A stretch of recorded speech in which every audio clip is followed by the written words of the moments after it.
James Gunn's Superman has ended its theatrical run globally with around $604 million.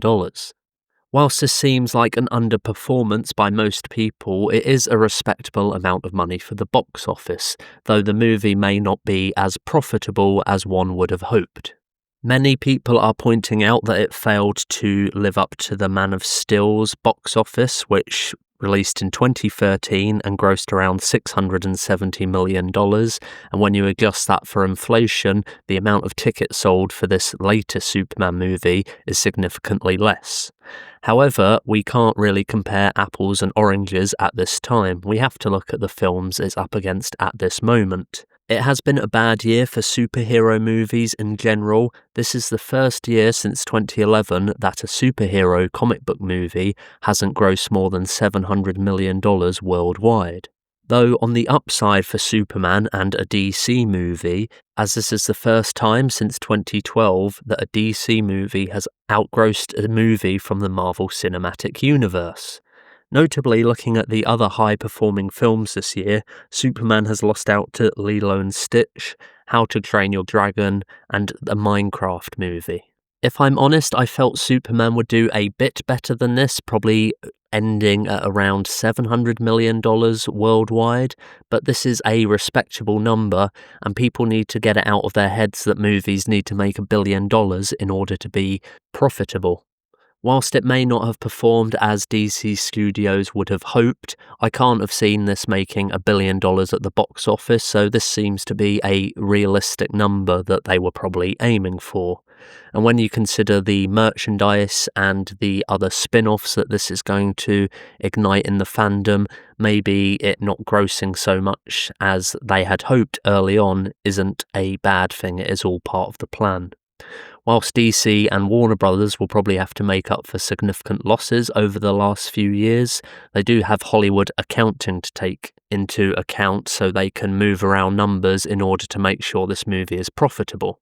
The DC universe going forward may be a slower burn than the MCU, but James Gunn and Peter Safran seem to be making a smart decision about having these movies have decent scripts before they go into production. Supergirl, Woman of Tomorrow has currently finished filming and is set for release in June next year. And whilst we have the TV shows Lanterns and Peacemaker which is just airing at this time, we don't actually have any other productions currently underway. We do, however, have the Clayface movie, which is set to be a smaller budget horror film for the DCU, and it will have a budget of around $40 million. But after the success of Superman, James Gunn has revealed he is writing the script for a Superman sequel, though he's really said it's a super family movie, which will probably see Superman and Supergirl team up. Gunn has highlighted that this is likely to be the next film to go into production, other than Clayface of course, but considering there have been some films announced for the Gods and Monsters slate which are yet to have directors attached or any new casting announcements, this super family movie is likely to be one of the next projects that goes into production. And I'm sure as Superman did see some ensemble characters appear in the movie, such as Guy Gardner's Green Lantern, Hawkgirl and Mr. Terrific, we may get to see more characters from the DCU and fill out the roster of the Justice Gang, because at the moment in time, the Justice League doesn't exist in the DCU. If you've seen the first episode of Season 2 of Peacemaker, previously on Peacemaker, they retconned the Zack Snyder Justice League appearing at the end of that series and replaced them with the Justice Gang who we saw in the most recent Superman movie. Supergirl, Woman of Tomorrow has a lot riding on it, but if it can do similar numbers to what Superman has done, or even exceed that, I'm sure the DCU going forward is going to be just fine. There is a chance that it could flop, however, but considering Millie Alcock's appearance at the end of Superman being one of the highlights of the film, as well as the return of Jason Momoa to the DCU, not playing Aquaman this time, but playing the villain Lobo, I'm sure the movie will have enough hype to get people excited, and it will be able to do similar numbers. I also feel that Gunn is doing a good job building this universe around David Corenswet's Superman and now bringing in Millie Alcock's Supergirl. Whereas the DC Universe seemingly relied heavily on Batman and other big Justice League characters in the past, the fact that we were introduced to characters like Hawkgirl, Mr. Terrific, and Green Lantern Guy Gardner shows that we don't need these big A-list characters in order to get us to see the movie. And I found those three additions, the members of the Justice Gang in Superman, endearing, and I actually enjoyed their performances and the role they're going to play in the DCU going forward. Notably, James Gunn has said in a recent interview that he can't see The Flash or Aquaman being introduced in the DCU anytime soon. He reckons it's at least 2 years away, whilst he also hinted there is a chance that we'll see Batman in the DCU before that. We're not going to get this upcoming The Brave and the Bold movie anytime soon. It was rumoured that Andy Muschietti was going to be directing it, and from a script from John Logan, but considering we haven't heard any information about the film in a while, and with James Gunn saying that if the script isn't good enough they're not going to go into production, that seems to be where the Brave and the Bold Batman movie is at. Gunn had also recently revealed that he cancelled an upcoming DC movie and moved the writer onto something else. Many people have speculated that this is the Authority story, and now the screenwriter who had been hired to tackle that is working on another project that he's very excited about.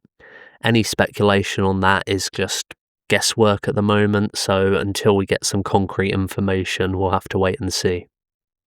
Gunn has also stated that Wonder Woman is a priority and we could be getting a movie from her in the near future, maybe having Wonder Woman cameo at the end of this Super Family movie that James Gunn is working on, but to be honest, I don't imagine we'll get a Wonder Woman movie until 2027 at the earliest, but more likely 2028.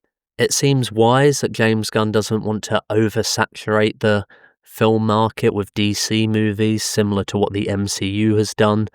Just looking at the box office numbers for the MCU movies this year, they are underperforming, and before this there have been some poor performances from MCU movies. When you get 3 or 4 movies a year in the shared universe, it's just too much.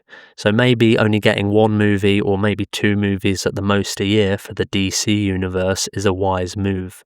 Other than the films that were announced by James Gunn, and now we know that the Authority has seemingly been cancelled, we don't know too much about the slate of films going ahead, and I think that's kind of exciting. When we had the MCU, we were already hyped for Captain America Civil War before Avengers Age of Ultron came out, and in a way I think James Gunn is taking a different approach which is going to pay off in the long run, that we aren't just waiting for the movie after the next one. We go and see these films when they come out, enjoy them, and then we'll see what's coming next. Whilst I said Superman did probably underperform in a lot of people's eyes, I feel like it has done well enough to justify its existence and the birth of this new DC universe, and I'm excited to see where it goes from here, especially if they're building it mainly around Superman and Supergirl going forward. What do you think of Superman, and are you excited for the future of the DCU? Let me know in the comments below. Please give this video a like, subscribe to my channel if you haven't already, and make sure to click the bell icon to receive notifications for all of my future videos. That's it for now. Thanks for tuning in.